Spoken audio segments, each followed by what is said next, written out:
çeken adam özünün bütün organlarını, daxil organlarını hamısını dağıdır, darmadağın edir. Ona görə də belə adama yaxşı müttəfiq olmaz. Və yaxud da nəşə çəkən adamla adamın müttəfiq olmaz. O sənin qədrini bilməz, o sənin gələcəyin təhlükə altına atacaq sənin. Həyatın daima sənin zülm içində, zindan kimində keçəcək. Odur ki, belə şeyləri fikir vermək lazımdır. Mən məsləhət görərdim ki, ümumiyyətlə, papiros çəkən oğlunu şikayət etməsinlər qızlarımız. Onların elçisini qaytarsınlar gelin. Analarımız, qızlarımız biz oğlanları tərbiyə eləməlidirlər. Oğlanları tərbiyə eləməlidirlər. Çünki oğlan görür ki, elə bu baxmır, bunun pulu var, dövləti var. O baxmır ki, mən papiros çəkirəm, narkotik maddə qəbul edirəm, buna görə də istədiyi qızı ala bilir. Ona ki, biz bu istədə qida məsələsində də biz qızlarımızın gücündən daha çox istifadə eləməliyik. Mən o analara xitabda yazmışam ki, bizi Peyğəmbərimiz deyir ki, cənnət anaların ayağı altındadır. Deyirlər ki, şairlər ananı dünyanın beşiği adlandırır. Deyirlər ki, ana vətən, ana dili. Bunlar hamısı düzdür. Mən deyərdim ki, ana haqqında o qədər az deyilim, çox şey deyim. Amma mən Ərşad Əzimzadə olaraq onu deyirəm ki, bizi dünyaya gətirən də anadır. Bizi yaşadan da anadır, amma bizi öldürən də anadır. Ana o düzgün qidalandırmadığı üçün biz xəstə oluruq, tez ölürük. Ana bizə pis vərdişlərdən uzaqlaşdırmadığı üçün biz tez ölürük. Hippokratın bir gözəl sözü vardı. Deyirdi, bizi öldürən qocalıq deyil, pis vərdişlərdir. Pis vərdişlər. Pis vərdişlər də o bayaq dediyim ki, birinci növbədə qidalanma məsələləri ilə bağlıdır. Demək, gələk əsl sualın üstünə. İnsan daima gənc qala bilərmi? Əgər insan pis vərdişlərdən özünü təmizləyə bilsə, insan ən azı 900 il yaşaya bilər. İstər səmavi kitablar, istər də elmi kitablar onu dəlalət edir ki, insan uzun ömürlü məxluqdur. Məsəl üçün, Amerikan alimi Paul Brek, bu adam çox dəyərli insandır, çox dəyərli alimdir. Mənim sitayiş elədiyim insanlardan Məhəmməd Peyğəmbərdir, Hippokratdır, İbn Sina'dır, Paul Brek'dir, Shelton'dur. Bir də Abraham Zalmanov var. Bax, bunlara mən sitayiş edirəm, mən onların qarşısında baş əyirəm. Məhəmməd Peyğəmbər ona görə ki, buyururdu ki, bütün fəsadların yuvası mədədir. Bütün fəsadların yuvası mədədir. Bütün dərdlərin çarəsi pəhrizdir. Gör, necə dərin deyilir bu kəlam. O demir, bütün xəstəliklərin, deyir, bütün fəsadların yuvası mədədir. Yəni, mədənin özü yox, mədəyə düşən qida və bütün dərdlərin çarəsi, bütün xəstəliklərin demir, deyir, bütün dərdlərin çarəsi pəhrizdir. Hətta mən onu yeni əsər yazmışam, o əsər adı belə qoymuşam, Bəşəriyyətin xoşbəxtlik düsturu. Bu aylarda inşallah çıxacaq. Orada bu kəlamı mən geniş açmışam. Hətta mən belə qənaətə gəlmişəm ki, Peyğəmbərimiz bütün fəsadlar deyəndə müharibəni də, münaqişələri də, iqtisadi və siyasi inflyasiyanı da, hətta yerin titrəməsini də, ondan sonra hamısı qida ilə bağlayır. Çünki təsəvvürünüzə gətirin, düzgün qidalanmayan adamın beyni pis işləyir, o bir də düzgün qərar qəbul eləmir və başlayır qonşu Ukraynaya hücum eləməyə. Buradan Azərbaycanı, Qarabağı əlində saxlayıb, ona təzyiq vasitəsi kimi Azərbaycanı və Ermənistan təzyiq edir. Niyə? Çünki səhərdən axşamacan araq içirlər. Kinolarına indi baxıram, elə bir yer yoxdur ki, elə bir təşkilat yoxdur ki, orada araq içməsinlər. Bunlar da götürüb bunu böyük iftixar hissi ilə verirlər ki, bəs belədir. Bu belə xalq ancaq aqressiv ola bilər, şovinist ola bilər, o tərəqqipərvər ola bilməz, o humanist ola bilməz. Ona görə də o fəsadlar deyəndə həmən belə şeyləri də nəzər almışdı Məhəmməd Peyğəmbər. Hippokratın da o kəlamı mənə xoş gəlir ki, o biz nə yeriksə o yox, bizi öldürən qocalıq deyil, pis sərnişlərdir. Paul Breg isə öz həyatı ilə sübut elədi ki, insan uzun illər gənc qala bilər.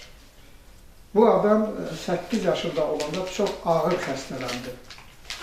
Ölüm ayağında qaldı və Amerikanın Virginia ştatında dünyaya gəlmiş Paul Breg. Demək, bunu həkimlər ölümdən bitəhər qutardılar, amma xəstəliklərdən xilas edə bilmədilər. Xəstəliklər ilbəil artdı. 16 yaşı olanda artıq bunun 9 ağır xəstəliyi vardı. 9 ağır xəstəliyi. Gördülər ki, dərmandan bir kar aşmır, ona görə də bunu götürdülər, apardılar İsveçrənin Lazanna şəhərində bir təbii üsullarla müalicə edən bir həkim vardı, onun yanına. Orada bunu sağaltdılar 16 yaşında. 18 yaşına gələndə bu dünyanın ən sağlam insanlar və ən müdrik insanlar çevrildi. Çünki sağlam qan həm də gözəl müdriklik yaradır. Bu bütün həyatını həsr elədi insanların təbii üsullarla müalicəsinə. Və bu, demək, hər gün okeanda, qışda, okeanda serfing sürərdi. Yayda isə dağda qaçardı. Hər gün başı üstə dayanardı bir neçə saat. Sonra bu adam dünyanın 13 dəfə gəzib mühazirələr oxuyurdu. Mühazirələr oxuyurdu. Sağlamlıqla bağlı. Bütün ölkələrdə onu böyük ustad kimi qarşılayırdılar. Və belə bir adam 86 yaşı tamam olanda, dünyanın bütün rekordsmenlərini, yəni rekord vurmuş idmançılarla, özü də ən gənclərini, 18 yaşından 24 yaşına qədər olan gəncləri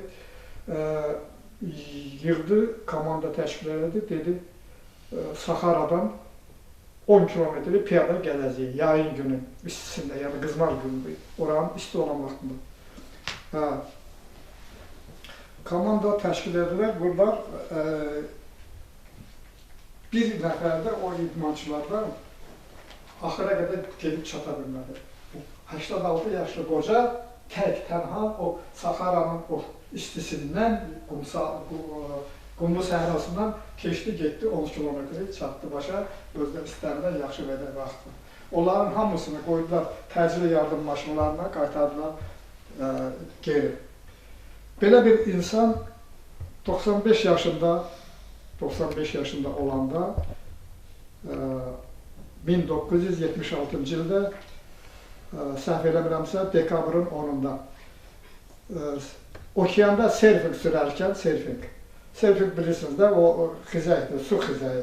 Onu orada sürərkən qasırğa başladı, fəlakətə uğradı və faciəli şəkildə dünyasını dəyişdi. Yataqda ölmədi o adam, o xəstələnmədi. 95 yaşında onun yardılar, gördülər ki, ürəyi 18 yaşında oğlanın ürəyidir. Onun damarlarına fikir verdilər, gördülər ki, damarları 18 yaşında oğlanın damarlarından da elastik və möhkəmdir. Bax, bu bir daha, o istəyirdi ki, 150 il yaşasın. 150 il yaşamaq niyyətində idi. O faciə baş verməsidir, mən deyərdim ki, o 200 ildə yaşayacaqdı. 200 il yaşayan Çində olub, 40 il yaşayan olub, ondan uzun ömürlü tanımam. Amma biz Nuh Peyğəmbərin 940 ildən çox yaşadığını səmavi kitablarda oxumuşam. Herhalde insan, Paul Breg də fikirləşirdi ki, insan düzgün qidalanınca ən azı 900 il yaşaya bilər. Bu, demək, düzgün yaşamağı da nə deməkdir? O da birinci asılıdır həyat tərzindən. Həyat tərzi birinci qidadan başlayır, düzgün qidalanmaqdan. Qidalanmaq haqqında bayaq danışdıq, onu indi sizin əgər suallarınız varsa, mən onlara cavab verməyə hazıram. Amma bəri başdan deyim ki, bir cəsvəyə deyim ki, mənə deməyin ki, filan xəstəliyinizə sağalda bilərəm. O birisi deyəcək ki, mənim ayağım ağrır, onu necə sağal? Mən deyirəm, birinci, sağalmayan xəstəlik yoxdur. Bu bir, sağalmayan xəstə var. İkincisi, bütün xəstəliklərin kökü birdir. O da qeyri-sağlam həyat tərzidir. Yəni, səbəb odur. Səbəbi aradan qaldırmadan, nəticəni aradan qaldırmaq mümkün deyil. Nəticə isə qeyri-sağlam həyat tərzidir. Buyurun, mən sizin suallarınızı... Qurudulmuş meyvələr necə? Onlar öz keyfiyyətlərini itirmirlər ki? Yaxşı sualdır. Qurudulmuş meyvənin tərkibində müəyyən qədər vitaminlər, duzlar və mikroelementlər qalır. Amma o təbii ki 100% qalmır. Əgər onu düzgün qurutsanız, yəni kölgə yerdə, istiyə çox məruz qoymadan qalsın, orada yaxşı vitaminlər qalır. Mən ona görə də çayı, məsəl üçün, məsləhət görürəm ki, ancaq quru meyvələrlə için. Ərik qurusudur, ondan sonra kişmişdir, ondan sonra möhüz deyilən var, ondan sonra qaragavalı qurusudur. Xüsusilə də yoğun bağırsağı pis işləyən adamlar qaragavalı qurusundan daha çox istifadə eləməlidirlər. Yəni haqqında siz yazmışdınız öz əsərinizdə, süd haqqında qeyd eləmişdiniz ki, süd kör bağırsaqda həll olur, yəni mədədə yox, 12 barmaq bağırsağı. 12 barmaq bağırsağı. Süd belədir də, süd insana 3 yaşa qədər lazımdır. 3 yaşdan sonra, ümumiyyətlə heyvanlar da müəyyən dövrdən sonra süd istəmirlər. Biz itə pişiyə yalandan veririk, onlar da çarəsizlikdən yeyirlər, amma düzgün deyil, onlara da xəstələndirir biz. İtə pişiyə süd veririksə. Süd insan orqanizmində 3 yaşa qədər onu həzm edən element var. Amma 3 yaşdan sonra o təbii qida sayılmadığı üçün onu həzm edən element yoxdur. O gedir, birbaşa düşür 12 barmaq bağırsağına, mədədə həzm olunmur. Mən məsləhət görmürəm, süd içməyi məsləhət görmürəm. Amma bircə istisna var. O da istisna da ondan ibarətdir ki, əgər əlinizə keçi düşsə, elə orada bir keçini sağın və onu elə heç pişirmədən, elə hərdə, mən getmişdim Ordubada, orada gördüm keçi var, dedim sağlı, dedi sağılır. Dedim gətirin bura sağın. Gətirdilər, sağdılar və mən elə keçi südünü oradaca mikrobdan zaten qorxmadan götürdüm, içdim.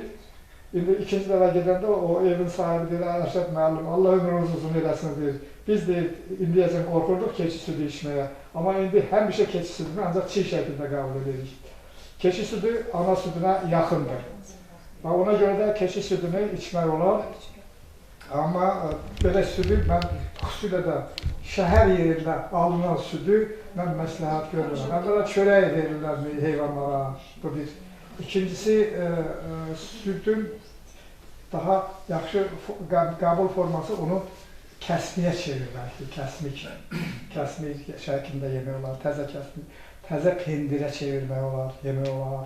Yəni duzsuz bəli. Sonra təzə şor yaxşıdır. Şor da indi bilmirəm necə düzəldirlər, amma mənim məsəl üçün, mənim yadıma düşür, müharibədən qabaqki illər o vaxt adam düzəldərdi, onu tulumu çatlayırdı, tulum deyirdilər, sonra da nehrə oldu, ağaçlar. Bunu çatlayardılar və yağını yığıb tökürdü soyuq suyun içinə ki, orada birləşsin. Ayranı qoyurdu ocağın üstünə, qaynadırdı və parçalanma baş verirdi, bir göy su çıxırdı, o suyu da xəmirzad yoğururdular, edirlər. Görürsən heç bir şey etmirdi orada. Ondan sonra şorda süzürdülər və o şoru biz yeyirdik. Bal kimi yeyirdik. Amma indi o şor Amma o şor yoxdur. İndi yox. İndi o şor yoxdur. Çox düzgün qeyd elədiniz bu şəhər yerinin südü haqqında da. Mən Şəmama xanımın evinə yaxın vaxt tələbəlikdə orada gəldim. Şəmama xanım Lökbatında olur. Mən nəvəmi onun yanına aparıram. Sağ olsun, təşəkkür edirəm, minnətdaram. Bir vaxtı üzr istəyirəm buradakilərin hamısından, həm də sizdən evlənmişdiyim. Bu vaxtında da yenə cüssəm uşaq var idi, körpəm. Xəstələndi. Xəstələndə həkim buna təzə iynə kimi təyin edir. Həmən sizin Üzeyir Hazbək hissəsi var yuxarıda. Həmən orada qadın, evində qaldığımız qadının inək saxlayır. Rüstəm yoldaşıma dedim ki, daha gedib süd axtarmayayım da, hazır həyətdə sağılır da. Bu süddən götürdü, bişirdi, mənə qayıt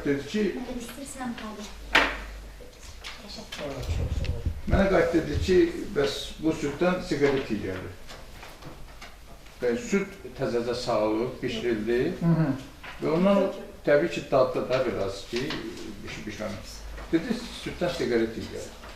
Yəni, mən belə bir şey təsəvvürümə gətirmədiyimə görə biraz büzdür oldum. Mənə dedi ki, istəyirsən özünü də daddım ki, doğrudan da siqaret iyi gəlir.